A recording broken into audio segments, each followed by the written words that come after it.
بسم اللہ الرحمن الرحیم۔ السلام علیکم ورحمۃ اللہ وبرکاتہ۔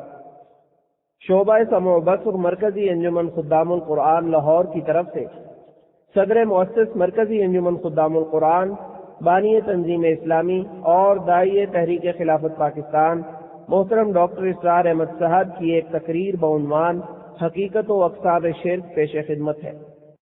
حضرات، جو گفتگو اقسام شرک کے موضوع پر ہو رہی تھی، اس میں شرک کی دوسری قسم یعنی شرک کی صفات کی بحث میں ہم نے پہلے تو اصولی طور پر یہ بات سمجھی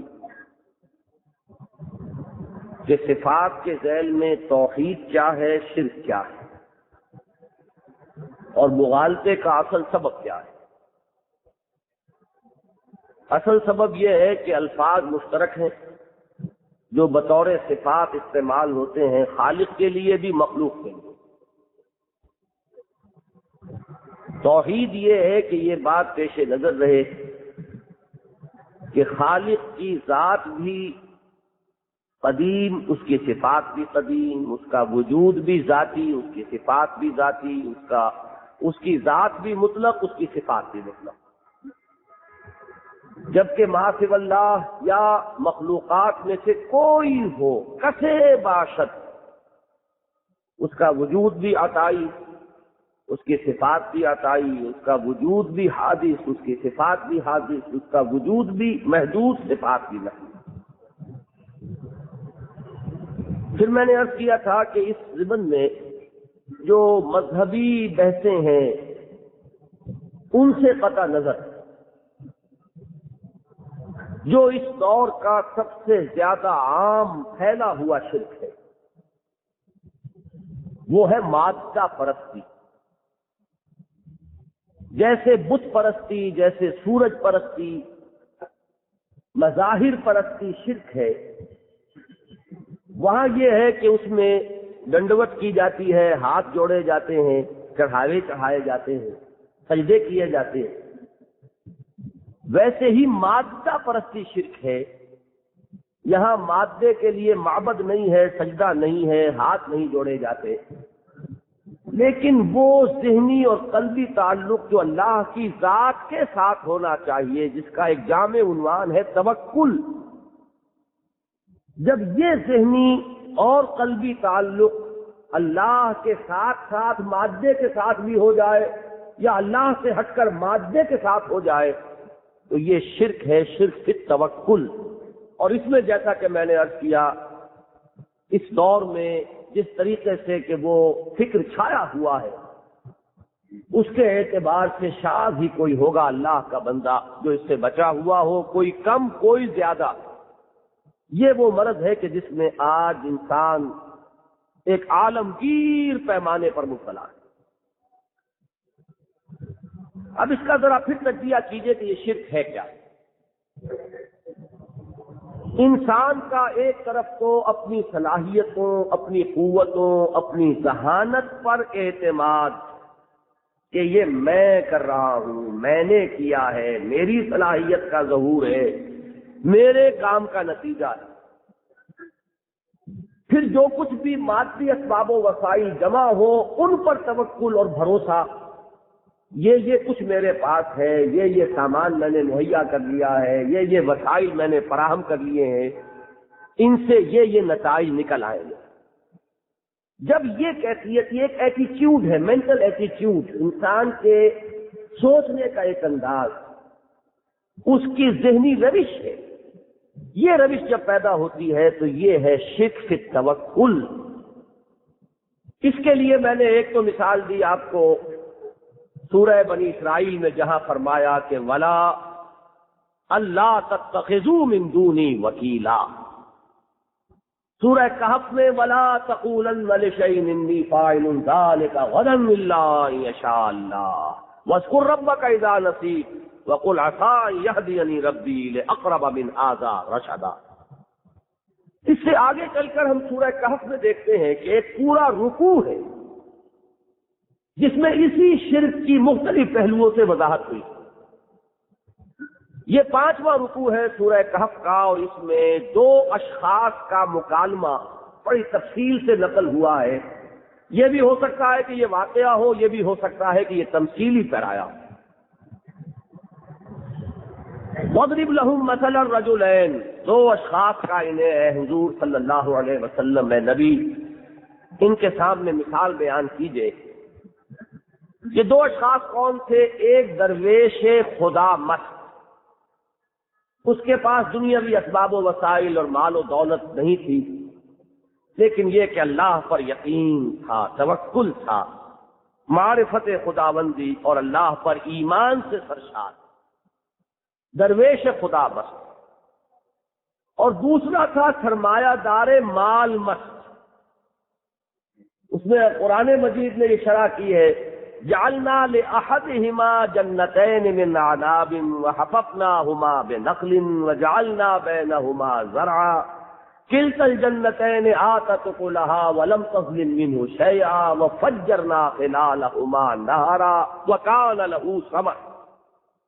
یہ تفصیل ہے کہ ہم نے اسے دو باغ عطا کیے تھے، انگوروں کے بڑے وسیع و عریض باغ، ان کے گرد باڑ کے طور پر کھجوروں کے درخت، پھر ان کے بیچ میں کھیتی بھی، اجناس کی کاشت بھی ہو رہی ہے، وہ ہر طرح کے اسباب و وسائل فراہم ہو گئے، اور وہ دیکھ رہا ہے سال بسال پھل بھی آ رہا ہے، اجناس بھی پیدا ہو رہی ہیں، غلہ بھی اگ رہا ہے، کبھی کمی نہیں ہوئی۔ لم تظلم منہ شیئا وفجرنا خلالہما نہرا، ان دونوں کے مابین ہم نے چشمے جاری کر دیے تھے، اریگیشن کا نظام بھی ہے، پانی بھی ہے، کبھی سوکھا نہیں چشمہ۔ اب یہ جو اسباب و وسائل جمع ہوئے تو اس کے ذہن کی ایک خاص کیفیت ہو گئی۔ مزید یہ کہ اس کا ثمر بھی تھا، اس کے دونوں معنی کیے گئے، یہ بھی کہ صاحب اولاد بھی تھا، کثرت سے اولاد بھی تھی، اور یہ بھی کہ یہ واقعہ جب بیان ہو رہا ہے تو باغ لدے پھدے تھے پھل سے۔ اس وقت اس درویش خدا مست نے اسے کہا، کوئی تلقین کی، کوئی نصیحت کی، بہرحال خیر کی بات، بھلائی کی بات، اللہ کی طرف کوئی رجوع۔ اس کا جواب یہ تھا، انا میرے پاس، انا اکثر منک مالا واعز نفرا، میں تجھ سے مال میں کہیں بڑھ کر ہوں، میری نفری تجھ سے کہیں زیادہ ہے۔ یعنی یہ جو خناس پیدا ہونا شروع ہوا، میرا مال، میرے مسائل۔ آج کل کے زمانے میں یوں کہیے کہ کسی شخص کے دو بڑے بڑے مل بھی ہیں، اس نے ایک بڑا فارم بھی لگایا ہوا ہے، اس نے اپنا اریگیشن کے لیے بھی خود نظام بنا لیا ہے، ٹیوب ویلز لگے ہوئے ہیں، اس نے پھر ان ٹیوب ویلز کے لیے بھی بجلی بھی واپنا پر انحصار نہیں ہے، اپنا ہی جنریٹر بھی لگا لیا ہے، اس نے وہ ڈیزل بھی جو 2 سال کی اپنی ہے ضرورت وہ پہلے ہی رکھا ہوا ہے۔ تو یہ جو اس شخص کی کیفیت ہو جائے گی، جو خناس اس کے دل میں پیدا ہوگا، وہ اس شخص کے دل میں پیدا ہو گیا تھا۔ لہذا اس درویش خدا بس کے جواب میں اس نے کہا، انا اکثر منک مالا واعز نفرا، یہ تم جوتیاں پٹکاتے پھرتے ہو اور ہمیں آئے ہو نصیحت کرنے، ہمارے پاس یہ ہے، ہمارے پاس یہ مال و متاع ہے، ہمارے پاس یہ ساز و سامان ہے، آخر یوں ہی تو نہیں ہو گیا؟ کوئی ذہانت ہے، کوئی فطانت ہے، کوئی ہم نے سوچا ہے، کوئی کام کیا ہے، تب یہ چیزیں ہمیں حاصل ہوئی۔ وَدَخَلَ جَنَّتَهُ وَهُوَ ظَالِمٌ لِّنَفْسِهِ قَالَ مَا أَظُنُّ أَن تَبِيدَ هَٰذِهِ أَبَدًا۔ یہ گفتگو کرتے ہوئے ہی کہیں وہ باغ میں داخل ہوئے۔ اب جو اس نے منظر دیکھا باغ کا، تو اور اس کا نشہ جو ہے 2 آتشا ہو گیا، بڑا لہلہاتا ہوا باغ اس میں ہر طرف سے، تو اور جو نشہ چڑھا اس کو، تو اس نے کہا ما أظن أن تبيد هذه أبدا، کیا مجھے ڈراتے ہو خدا سے اور یہ اور وہ، میں نہیں سمجھتا کہ میرا یہ باغ کبھی بھی تباہ ہو سکتا۔ یہ ہے وہ پھر جہل مرکب جب پیدا ہوا۔ یہ ذہن میں رکھیے کہ اس شخص نے اس پورے رکوع کو آپ پڑھ جائیے گا، ویسے تو اس رکوع کے لیے درس اگر میں پورا دوں تو گھنٹہ چاہیے، اس کو تو پڑھیے گا جا کر۔ کہیں کسی دیوی کا ذکر نہیں ہے، کہیں کسی دیوتا کا ذکر نہیں ہے، ذکر ہے تو انہی اسباب و وسائل اور دنیاوی دولت اور ساز و سامان کا ذکر ہے، اور کہیں یہ اس نے نہیں کہا کہ یہ فلاں دیوی کا مجھ پر کرم ہے اور فلاں دیوتا کی کرپا سے یہ ہو گیا، یہ کہ کچھ نہیں ہے۔ بلکہ اگلی جو آیت ہے اس سے واضح ہوتا ہے کہ وہ ماننے والا ایک ہی رب کا ہے۔ وَلَئِن رُدِدتُّ إِلَىٰ رَبِّي لَأَجِدَنَّ خَيْرًا مِّنْهَا مُنقَلَبًا۔ اول تو مجھے خیال نہیں کہ کہیں رب کی طرف لوٹنا بھی ہے، لیکن اگر مجھے لوٹا دیا گیا تو جب میرے اندر یہ صلاحیتیں ہیں تو مجھے یہاں یہ کچھ ملا ہے، وہاں مجھے اس سے بڑھ کر ملے گا۔ تم یہاں جوتیاں پٹخار رہے ہو، وہاں بھی جوتیاں پٹخارو گے۔ یہ اس کا وہ خناس ہے کہ جو اس کا ظاہر ہوا۔ اس بندہ خدا نے جواب دیا، اکفرت بالذی خلقک من تراب، کیا تو نے کفر کیا ہے اس ذات کا جس نے تجھے مٹی سے پیدا کیا، ثم من نطفۃ، پھر نطفے سے، ثم سواک رجلا، پھر تجھے ایک مکمل انسان بنا دیا۔ لیکن هو اللہ ربی ولا اشرک بربی احدا، میں تو اس ایک ہی رب کا ماننے والا ہوں، وہی ایک اللہ میرا رب ہے، میں اس کے ساتھ کسی کو شریک کرنے کے لیے تیار نہیں۔ لولا اذ دخلت جنتک قلت ما شاء اللہ، نوٹ کیجئے یہاں، اے بدبخت یہ کیوں نہ ہوا کہ جب تو اپنے باغ میں داخل ہوا تھا تو کہتا ما شاء اللہ۔ یہ ما شاء اللہ کیا ہے؟ کہ انسان دیکھے اور یہ سمجھے کہ یہ سب کچھ اللہ کی مشیت کا ظہور ہے، یہ میری قوتوں کا، میری صلاحیتوں کا، میری توانائیوں کا ظہور نہیں ہے۔ ماشاء اللہ، جو اللہ نے چاہا، یہ اللہ کا کرم ہے، یہ اس کی کرپا ہے، یہ اس کی دین ہے، یہ اس کا فضل ہے۔ یہ ہے اصل میں توحید۔ اگر آپ کہیں گھر میں داخل ہوں اور آپ کو وہاں کو اچھا منظر نظر آئے، بچے کھیل رہے ہیں، گھر کے اندر خوشی کا ماحول ہے، ایک بستا ہوا ہرا بھرا گھر ہے، فوراً زبان سے نکلنا چاہیے ماشاء اللہ۔ کہیں اسباب و وسائل پر نہ ہو جائے نگاہ، بلکہ یہ کہ نگاہ کو ایک ہی زقد میں پہنچنا چاہیے مسبب الاسباب تک۔ وہ ہے کہ جس کی کرم، جس کے فضل کا یہ ظہور ہے، یہ کسی کی کوئی مہارت اور کسی کی ذہانت اور کسی اور کی کاریگری اور کسی اور کی فطانت اور کسی اور کی ہوشیاری نہیں ہے۔ اس درویش خدا مست نے پھر کہا، عسیٰ ربی ان یؤتینی خیرا من جنتک، میں جس رب پر یقین رکھتا ہوں مجھے یقین ہے کہ اگر وہ چاہے مجھے تیرے باغ سے بہتر باغ عطا فرما دے۔ وَيُرْسِلَ عَلَيْهَا حُسْبَانًا مِّنَ السَّمَاءِ، اور تیرے اس باغ پر کوئی آفت آسمان سے ایسی نازل کرے، فَتُصْبِحَ صَعِيدًا زَلَقًا، کہ وہ چٹیل میدان بن کر رہ جائے جس میں خاک اڑ رہی ہو، او یصبح ماؤہ غورا فلن تستطیع لہ طلبا، یا اس کا پانی جو ہے وہ زمین کے اندر اتر جائے اور تو کہیں سے اس پانی کو کھینچ کر نہ لا سکے۔ یہ وہ خدا مست کی بات تھی جو اس کی زبان سے نکلی۔ میں نے ایک حدیث کئی دفعہ آپ کو سنائی، حضور نے فرمایا کہ اللہ کے کچھ بندے ایسے بھی ہوتے ہیں کہ وہ اگر کہیں غلطی سے کسی بات پر قسم کھا بیٹھے تو اللہ تعالیٰ ان کی قسم کی لاج رکھتا ہے۔ وہ بات یہاں بھی احیط بثمرہ، کھینچ لیا گیا اور ختم کر دیا گیا اس کے یہ سارا ثمر جو تھا۔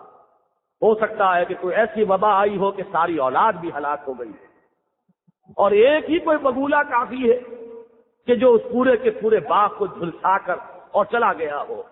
فَأَصْبَحَ يُقَلِّبُ كَفَّيْهِ، اب وہ رہ گیا اپنی ہتھیلیاں مسلتا ہوا، یہ میں نے کیا کچھ اس میں صرف کیا، کتنی انویسٹمنٹ کی، کتنی میری محنت اس میں لگی، ساری عمر کی میری کمائی اس میں تھی، اور یہ چشمے زدر میں ختم ہو گئی۔ اس کے بعد اس کی زبان پر لفظ آیا، یا لیتنی لم اشرک بربی احدا، ہائے میری شامت، کاش کہ میں نے اپنے رب کے ساتھ کسی کو شریک نہ ٹھہرایا ہوتا۔ اب یہاں آپ دیکھیے گا کہ یہ کون سا شرک ہے۔ اس پورے رکوع میں کسی بال کا اور کسی دیوتا کا اور کسی دیوی کا اور کسی لات اور منات کا اور کسی عزا کا کوئی ذکر نہیں۔ ذکر اس کی زبان پر بھی آیا ہے تو وَلَئِن رُدِدتُّ إِلَىٰ رَبِّي، اگر میں اپنے رب کی طرف لوٹا دیا گیا تو اسی رب کا ایک کا ذکر ہے۔ یہ شرک کیا ہے؟ یہ اس مادے پر شرک ہے، اسباب و وسائل پر شرک ہے، دولت پر جو ہے توکل ہے، یہ اس پر بھروسہ ہے، اپنی توانائیوں، اپنی قوتوں، اپنی ذہانت، اپنی سمجھ، اپنی دور اندیشی، اپنی معاملہ فہمی، اس کا گھمنڈ جو ہے، یہ وہ چیزیں ہیں کہ جس کو اس پورے رکوع میں شرک سے تعبیر کیا ہے۔ یہ ہے وہ مادہ پرستی کا شرک کہ جو پہلے شاید کہیں شاذ ہوتا ہو، آج وہ یونیورسل ہے۔ سائنس چونکہ اسی بنیاد پر پروان چڑھی اور ابھری، پوری سائنس جو ہے اس کائنات کے تمام فینومینا کو ایسے ایکسپلین کرتی ہے کہ یہ از خود ہو رہا ہے، آپ سے آپ ہو رہا ہے،